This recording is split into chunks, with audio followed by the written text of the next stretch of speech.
Qu'est-ce que le yoga du son ou Nada Yoga? J'avais déjà envie de préciser que ce que je vais présenter ici, c'est le fruit de ma compréhension.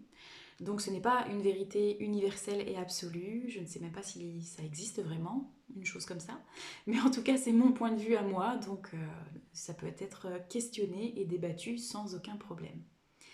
Si on revient à l'étymologie du mot yoga, ça vient de la racine sanscrite yug, qui signifie unir, rassembler. Et le yoga du son, ça voudrait donc dire l'unification, la reconnexion avec quelque chose de plus grand que soi par les sons.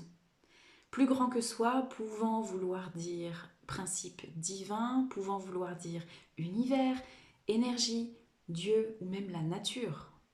Donc on utilise le mot qu'on veut sans souci. Et on utilise pour ça les sons. Alors du coup, il y a tout un tas de pratiques immenses, un champ immense d'exploration, c'est ça qui est vraiment génial. Donc je ne vais pas forcément tout présenter de façon exhaustive parce que moi-même je suis encore sur le chemin et je ne connais pas tout. Mais souvent quand on parle de yoga du son, les gens se disent bon, ça doit être du son dans les postures. Et oui, c'est vrai, mais pas que. C'est vrai, et cette partie-là s'appelle le Hatha Yoga sonore, et c'est vraiment l'idée de mettre en place des sons dans la pratique posturale, la pratique des asanas. Et c'est super intéressant parce que du coup, chaque son a une portée particulière, chaque voyelle, chaque consonne. Donc, si je suis dans une posture d'ouverture, de flexion arrière, d'ouverture de la cage thoracique par exemple, euh, je peux utiliser le son A, qui est la voyelle de l'ouverture, de l'expansion. Ce sera logique. Donc on peut en fait venir rajouter une petite couche de conscience, une petite couche vibratoire à la pratique posturale et respiratoire qu'est le Hatha Yoga de façon classique, on va dire. Et, euh, et c'est vraiment super chouette parce que donc à la fois on travaille dans le corps, on travaille dans le souffle, on travaille dans l'intention, dans la présence à soi et on rajoute cette petite couche vibratoire et waouh, ça fait des chocs à pic quoi, c'est vraiment super intéressant. Certaines personnes me disent aussi le yoga du son, ça doit être le chant de mantra. Et c'est vrai, mais c'est pas que ça. Le chant de mantra, ce qu'on connaît dans le monde du yoga comme pratique de bhajan ou de kirtan, ça fait effectivement partie du yoga du son parce qu'on est dans l'émission de son. On chante, on est souvent en collectif, bien qu'on puisse le faire tout seul, et on sent que ça vient travailler dans nos voies respiratoires. On a notre colonne d'air qui s'active, travaille dans le périnée, dans le diaphragme, dans tous les résonateurs, dans les cordes vocales, etc.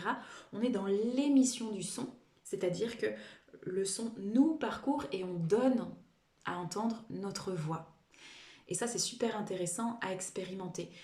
Quand on parle de chant de mantra, on imagine un texte en sanskrit ou en tibétain éventuellement, mais finalement, lorsque je chante un chant sacré d'une autre tradition, qu'elle soit juive, musulmane ou soufie, une branche de l'islam ou chrétienne, en fait, je suis aussi dans cette pratique de yoga du son, même si c'est pas forcément appelé comme ça, mais il y a cette idée de chanter des sons ou des noms divins. Je mets entre guillemets parce que je sais que ça peut peut-être froisser certaines personnes ce mot, mais disons des mots, des noms sacrés en tout cas, qui ont une empreinte particulière et qui cherchent à m'élever et à me reconnecter à quelque chose de plus grand que moi. Donc on est dans le yoga du son.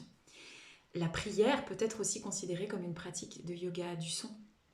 Lorsque je vide mon cœur, peut-être, enfin je ne sais pas si le mot est très joli, mais ou lorsque je demande quelque chose, ou lorsque je suis dans la gratitude, je suis aussi dans une pratique peut-être de yoga du son. Peut-être que là on commence à être sur les bords avec quelque chose d'autre, mais en tout cas pour moi ça en fait partie aussi. Et pour moi le chant de bhajan, de kirtan ou de chant sacré dans le sens global fait partie intégrante de la pratique du yoga du son. Il y a aussi toute une branche du yoga du son où on reçoit, parce que c'est super de donner, de rendre quelque chose à l'univers, d'expirer, mais c'est aussi super important de recevoir, d'apprendre à recevoir, à se laisser être rempli par le son, se laisser être rechargé par le son. Et là, on va toucher plutôt à toutes les pratiques où on est soit en position de méditation, soit allongé en shavasana, la pratique de relaxation à la fin d'un cours de yoga par exemple, et où on reçoit des sons. Alors là, il y a aussi beaucoup de pratiques qui sont connues, telles que le voyage sonore, le bain de gong, même des pratiques chamaniques où on peut recevoir des sons premiers. Donc tout ça, c'est vraiment des pratiques où on reçoit, où on se remplit. Et pour moi, c'est très important d'avoir un peu des deux pour que ce soit équilibré. Des temps où je reçois, des temps où je donne. Voilà, des temps où je suis remplie par le son et des temps où je rends du son. Je laisse ma voix, ma signature individuelle et unique sortir et s'offrir au monde en fait. Voilà. Et puis il y aurait sans doute tout un tas d'autres pratiques. Je pense aussi à la sonothérapie. Parfois on me dit est-ce que la sonothérapie est yoga du son? Pour moi oui, puisque la sonothérapie utilise les sons pour guérir.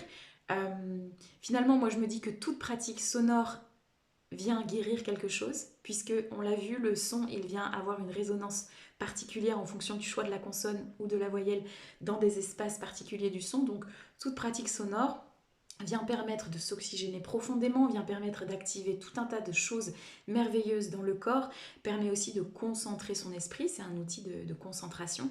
Donc pour moi, toute pratique sonore est thérapeutique par essence. Mais bon, peut-être que certains veulent avoir le mot sonothérapie, et pourquoi pas. Mais finalement, pour moi, c'est sous-jacent en fait. Toute pratique sonore est guérison par essence. Et ce qui est vraiment fabuleux, et c'est tout simple à expérimenter, c'est juste de chanter les voyelles. Très simplement, tout le monde peut le faire. Et si on ne peut pas le faire parce qu'on est dans un tout petit appartement super mal isolé, soufflez les voyelles, soupirez les voyelles, etc. Et observez ce que ça fait déjà au moment où vous les faites. Et puis ensuite, observez le silence, parce que c'est ça qui est intéressant. C'est l'espèce de silence vibratoire qui arrive juste après le chant ou l'émission de son. Et c'est à partir de là qu'on arrive dans un d'état de conscience modifié, qui sera peut-être différent pour chacun, chacune, et où on touche un petit peu à ce yoga, à cette reconnexion, à ce silence en fait. Parce que sans le silence, il n'y aurait pas de son, et le son retourne au silence. On a vraiment besoin des deux.